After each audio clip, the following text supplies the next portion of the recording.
Okay, this morning I'm going to familiarize us with the materials that I personally use. You can certainly add or delete any of these that don't work for you, but I wanted to show you a few of the things that I use, and I do have a couple of other things I use, but these are the basics.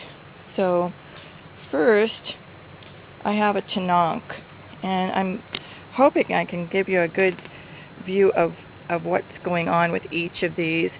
As you know, the Hebrew goes from the right to the left, so everything is written from the right to the left, and even the book opens. And so here you can see, hopefully, my fan is, I'm not going to be able to give you a real close-up, but here on the right it gives you the Hebrew, and it reads from the right to the left, and then the English is given on the left, and it is from left to right like we normally read for the Tanakh. And I got that at Barnes and Nobles.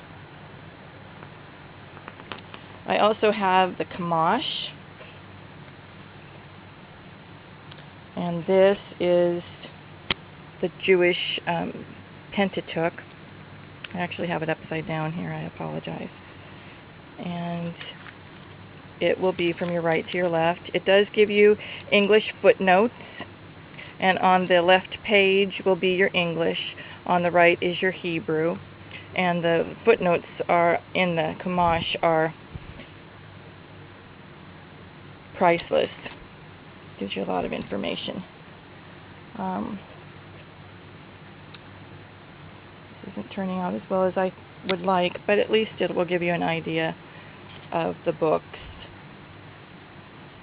And so that's the Chumash. And then I have several different versions, especially of the NIV is the one that I use the most. But I do have King James and other versions of the Bible I like to compare, and also have computerized study versions. So I have many versions of the Bible. I have a Hebrew and English dictionary. This is a notebook that I've compiled, and I kind of wanted to give you an idea of what I have here. Here's my card that has the different alphabet letters and their meanings. This was given to me by a rabbi who had done it for some people who had a class with him. I have a list so that I can type the Hebrew, and I know the letters on my computer keyboard that compare to the Hebrew letter, because I do write my own prayers. I have a list of the numerical values. I have written everything out a lot of times on my own. Here is a Hebrew alphabet and their meanings, and that's another. And online you can find all kinds of different charts like this that will give you the pictographic meanings. Oh. Then I made my own list with a spreadsheet from Excel, where I put the sounds in the Hebrew name, and the more times that I look at things, the more information I retain myself. But I don't try really to memorize, I try to know. And then I made a little addition for the vowels, because that wasn't something that I had included. And here again is for what keys on the keyboard. Here's another list that gives you letters and how they are written in different versions. And I bought the book on that. I just enlarged it for myself. This I got at the local Hebrew Tree of Life store in Seattle. And it gives you places to study. So,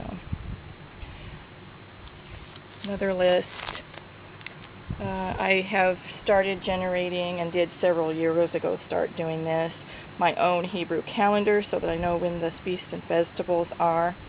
Understanding scripture, it's important for you to know when the feasts and festivals are so that you know when exactly that scripture occurred. Here's another version of the letters,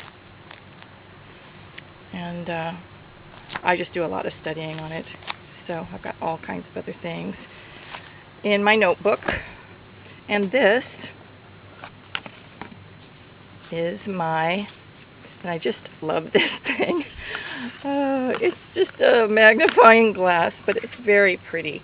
And I also got that at the local Tree of Life, the Hebrew, the Jewish bookstore.